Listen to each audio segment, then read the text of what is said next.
चले ये बताएं कितनी अम्मी और दादियों के कैरेक्टर कर रही हैं अभी आप आने वाले ड्रामे में? नहीं, दादी तो कोई नहीं मैं बन रही भाई। हाँ, मैं अभी भी इनके साथ काम किया, वो आए ना प्रोडक्शन वाले वाइटनर लगाने, अभी तक ठीक है। she refused। दादी मैं अपने भांजे भांजियों की शायद उनके बच्चों की बन जाऊं, बाकी नहीं। मतलब ये कि अगर आप माँ वो भी बने नहीं मुझे हुए कहते। बाल सफेद करने क्यों? वो भी मुझे कसम ले लो, मैं आज आपके सामने लाइव बैठ के कह रही हूँ कि मेरे घर में मेरी फैमिली में कोई मुझे नानी दादी क्या फुफ्फो खाला भी नहीं कोई कहता है, सारे मेरे नाम ही लेते तो आपने कहा बस अम्मी तक ले आओ, जो भी किरदार है अम्मी तक ले आओ। ड्रामे में वो मैं बात कर रही थी, अभी मेरे साथ भी जो काम किया तो वो वाइटनर लगाने आए कि जी अम्मी का कैरेक्टर आपको ना सफेद बाल दिखाने, इन्होंने मना कर दिया। बच्चे बहुत बड़े हैं तो आप लगा लें जरा, इससे ग्रेस आएगी। मैं कहा नहीं भाई मैं तो खूबसूरत माँ लगूंगी, मैं तो प्यारी वाली माँ लगना चाहती हूँ, खूबसूरत माँ। अरे वो माएँ कितनी प्यारी होती हैं जो जिनके बच्चे जवान जवान होते हैं, बराबर के लग रहे होते हैं और दोनों फ्रेंड्स लग रहे होते हैं। और ऐसी है कितनी और माएँ मेरी हम तो तो देख फ्रेंडशिप रहे होते है हैं। अपने मेरे सारे नीस नेफ्यूज के साथ, अपने से जितने भी जूनियर बच्चे हैं मेरे साथ काम कर रहे हैं, आर्टिस्ट, उनके साथ, इसमें तो सबके साथ दोस्ती है। सही बात। अच्छा शायद से थोड़ा सा बताएं कि आप इस फील्ड में आने के लिए आपकी फैमिली की काफ़ी रिजर्वेशंस थी, आज भी हैं? बहन भाई खानदान रिलेटिव्स जो आज भी अब आप मुतमईन है कि भाई इतना अच्छा आप काम कर रही हैं? बस मैं सिर्फ इतना है कि उनकी मेहरबानी है कि उन्होंने मुझे इजाज़त दी। मेरी अम्मी ने उस वक्त मुझे थोड़ा बहुत सपोर्ट किया था, लेकिन उन पे भी बड़ा प्रेशर था। मेरी फैमिली पसंद नहीं करती, सच्ची बात आज भी मैं अपनी फैमिली की पहली और आखिरी हूँ। आखिरी उसके बाद किसी बच्चे का दिल नहीं चाहा कि हम भी खाला पुप्पो की तरह शोबिज़ में आए? क्योंकि हर एक बंदे की फैमिली का एक हिसाब होता है ना। शौक हुआ किसी को वैसे था? नहीं, अभी ना मुझे किसी ने कहा ना ऐसा हुआ। ठीक है, दूसरा ये कि but the family is okay ना, आप आपके इस बाप फील्ड इस के बारे में फील्ड इतना में काम बहन भाई करके क्या यानी इस फील्ड को अगर मैंने बताएं कभी किस कोई बारे ऐसा में? काम किया ही नहीं। मैंने बड़े एहतियात से बहुत फिर तो ओपिनियन बदल जाता है ना, फिर तो राय बदल जाती है शोबिज़ के बारे में। तो मैंने कभी कोई बुराई देखी नहीं। तो उनको नहीं लगा कि नहीं आपका फैसला ठीक था, या आज भी वो कहते हैं कि गलत? बस वो कहते हैं कि तुमने हमारी इज्जत रखी है इतनी कि कोई ऐसी बात नहीं सामने आई कभी, और वो अल्लाह की तरफ से आई, क्योंकि कभी मैंने किसी की देखी ना मेरे साथ किसी ने कभी कोई गलत किया। लेकिन शायद तो होता है ना मैंने ऐसा, कुछ गलत किया। जो लोग आर्टिस्ट शोबिज़ में है ना, हमारे साथ क्या है कि कुछ भी बुरा होगा ना हमारी लाइफ में, ये शोबिज़ में इस वजह से एग्जाम में फेल हुई, हाँ ड्रामे करती है ना इसलिए। अच्छा डिवोर्स हो गई तो क्योंकि शोबिज़ में है, शादी नहीं हुई तो कोई शोबिज़ में, बच्चे कोई मसला हो गया तो क्योंकि शोबिज़ में। यार यहाँ तो रेंट पे घर नहीं देते। मैं बैंक वालों से गई, मैं क्या मुझे भाई नहीं तेरे पैसे जमा हो रहे, कह मैडम आपके पास तो बहुत होंगे पैसे, तो ये क्या बात हुई? अब लोन, हम आर्टिस्टों को तो लोन नहीं मिला, आपने लोन के लिए अप्लाई किया? नहीं मिला, लोन भी नहीं देते। लो जी अब आर्टिस्ट मैंने कहा इसका मतलब है जब मेरे बिल्कुल ही सलाम अलैकुम हो जाएगी, लोन भी नहीं मिलना कहीं से भी, तो नहीं देते। मुझे बहुत साल पहले की बात है, मैंने सच्ची पूछे मेरे पास इतने नहीं थे जब मैं लाहौर में थी, तो मैंने कहा मैं गाड़ी लूँ। मैंने सबसे पहले गाड़ी का किया था, तो नहीं वो कहे बैंक वाले कहें हम आर्टिस्टों को नहीं देते क्योंकि आर्टिस्ट का कोई आपकी परमानेंट जॉब नहीं है। अच्छा तो और किसकी है? मुझे ये पता है गवर्नमेंट के अलावा जितना प्राइवेट सेक्टर है किसकी पक्की जॉब है?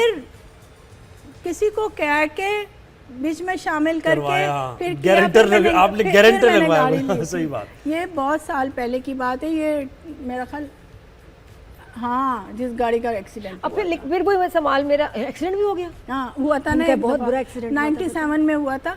तो वो मेरी नई गाड़ी थी, मैंने नई गाड़ी मैंने किस्तों पे ली थी। एक्सीडेंट हो गया और इंश्योरेंस भी नहीं होगी उसकी? थी इंश्योरेंस टोटल लॉस। दोबारा अगर इस फील्ड में आपको मौका मिले रिवर्स कर देना कि इसी फील्ड में आ जाएगी तो आप ये चूज करेंगे? वो एक्सीडेंट इतना बुरा था जिनको नई जिंदगी मिली। मुझे इस फील्ड से कोई गिला नहीं है, मैं अल्हम्दुलिल्लाह सबने मेरी रिस्पेक्ट की है, बहुत प्यार। मैं शायद इतनी अब तो खैर मुझे बहुत काम देते हैं, मेरे जितने भी हैं प्रोडक्शन हाउसेस भी मुझे खुद बुलाते हैं, बहुत रिस्पेक्ट है मेरी अल्हम्दुलिल्लाह। मेरी कसम से मैं कोई झूठ नहीं कह रही, मुझे कभी किसी ने कुछ मेरे साथ नहीं ऐसी गलत बात हुई, किसी से भी नहीं। लेकिन ये कि थोड़ा सा पैसा ज्यादा दें तो दोबारा आने की कोशिश करूंगी। क्या बात है, बहुत शुक्रिया भाई आपने हमें वक्त दिया। यहाँ पे कम यार हमारे पैसे अक्सर ये होता है कि झूठ बहुत चलता है।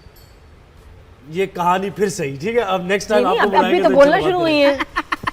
अभी अभी हमें बताना, शो भी क्लोज करना है ना। शो क्लोज तो करना है, तो लेकिन मैंने तो ये कहा था कि भाई मेरे से बात करनी है तो 2-3 घंटे का तो टाइम सही बात है। सही बात है, ये बिल्कुल ये ऐसे ही। कहाँ जो होती है ना कुछ बातें जिंदगी की, वो आधे पौने घंटे में थोड़ी पूरी होती अच्छा है। शायद जी, टाइम मशीन में वापस जाएं, कौन सा वाकया, कौन सा इंसिडेंट अपनी लाइफ का आप बदलना चाहेंगे?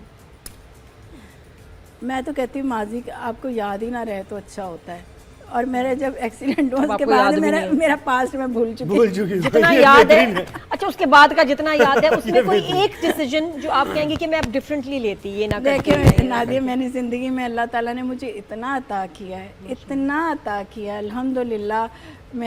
मुझे अल्लाह पाक ने सारी दुनिया भी दिखाई, और वो मेरी इस शोबे से काम करके, मैंने कोई घर बैठ के नहीं, या मेरी कोई फैमिली ने मुझे नहीं के किया, मैंने इसी फील्ड से मैं काम करके मैंने पूरी दुनिया भी देखी है। अल्लाह ताला ने मुझे हर चीज़ से नवाजा, तो मैं नाशुक्री क्यों करूं भाई? और ये कि मेरे- पॉजिटिविटी है। और, जी, जी। और दूसरी बात ये बिल्कुल कि सही फरमा रही हैं आप। मैं कोई दुनिया की अनोखी नहीं हूँ कि ज़िंदगी में अगर अप्स डाउन आए हैं, या मेरी कोई फैमिली प्रॉब्लम्स हैं, या किसी की वजह से, या किसी का, तो मैं उस चीज़ को याद करके अपने आज को क्यों ख़राब करूँ? बिल्कुल। ठीक है ना, वो गुजर गया, वापस नहीं आ सकता। जो आने वाला उसका मुझे पता नहीं, अभी 5 मिनट बाद का भी नहीं पता। तो कॉफी कैसी लगी आपको? ये तो आला तरीन। अच्छा, और एक बात ये शायद जी, living a single women's life Pakistan में कितनी चैलेंजिंग है, इसके फायदे भी क्या है और मुश्किल ज़्यादा चैलेंजिंग है, बहुत ज़्यादा। मैंने इतनी इस बात के मैंने टॉर्चर बर्दाश्त किए हैं। टॉर्चर ही होता है ना एक दफ़ा कि आप पे इतना प्रेशर पड़ जाए हर तरफ से, घर से लेके बाहर शादी से, करो, शादी हर करो, बंदे शादी ने। करो। और यहाँ जिस भी मैं जगह पे जाती हूँ इंटरव्यू के लिए, सबसे पहले यही क्वेश्चन मैं हमारा आखिर में था। और मुझे ये भी याद है कि जब मैं कोई भी मेरा ड्रामा प्रोजेक्ट हिट होता था ना, मेरा कैरेक्टर, तो सबसे पहले न्यूज़ लगे शाइस्ता जबीन ने किसी के शादी कर ली, बिजनेसमैन। और शुक्र अल्हम्दुलिल्लाह, उनका बड़ा मेहरबानी है, उनकी एहसान है कि उन्होंने कभी किसी का नाम नहीं लिया। लेकिन ये होता था, मेरी शादी की सबको इतनी फिक्र है, इतनी फिक्र है, इतनी तो मेरी माँ को भी नहीं होगी। लेकिन कितना आपको, लेकिन जो लाइफ गुजारी आपने, मैं ये चाहती हूँ कि दूसरों को भी पता चले कि क्या बहुत मुश्किल थी या उसका आसानियाँ भी थी। नहीं, बहुत ज़्यादा मुश्किल, ज़्यादा मुश्किलात इसलिए भी ज़्यादा है कि हर औरत के लिए सहारा बहुत ज़रूरी होता है। हर औरत को एक शेल्टर ज़रूरी होता है। वो पहला शेल्टर आपके वालिद का होता है, माँ बाप का, दूसरा आपके भाइयों का होता है, फिर आपके बेटों का होता है, आपके हस्बैंड का होता है।